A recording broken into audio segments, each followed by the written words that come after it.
Michigan's no-fault auto insurance reform was intended to reduce costs for drivers. But an unintended consequence is putting a major strain on hospitals in our state.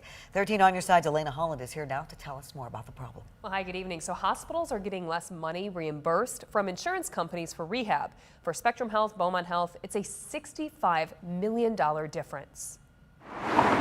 It couldn't come at a worse time. A pandemic rocking hospitals, historic inflation, and now Matt Cox, Spectrum Health's chief financial officer, says they're dealing with less money due to reimbursement cuts. It comes back to changes due to the no-fault auto insurance reform. For the 8 months since the changes have come into effect, our payments have been cut by $65 million as an organization, which is a huge amount of money for us. That's for both Spectrum Health and Beaumont Health, and the cuts are certainly felt, the largest being Spectrum Health closing their neuro rehab services residential program. The cuts were so significant that the payments wouldn't even cover the staff that were there taking care of the patients. Those patients had the option to be admitted to a skilled nursing facility. Supporters of no-fault reform say it saves drivers money, but for rehab centers, it means a fee schedule and pay caps, so they're not getting as much money from the insurance company. It makes it so some of those programs that we created just aren't financially viable. Spectrum Health is also making changes in staffing, automation, and changing best practices to lower costs. We're going to figure this out.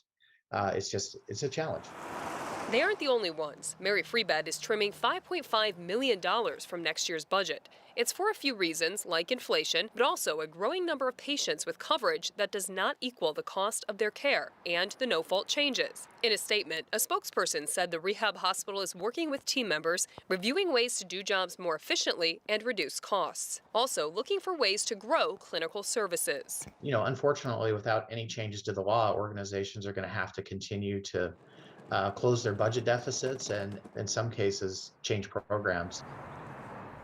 According to the Michigan Brain Injury Provider Council, 18,000 people in the state rely on funds from the Michigan Catastrophic Claims Agency for their long-term care. We also reached out to Mercy Health and U of M Health West, but they did not provide numbers or a comment on the reimbursement loss.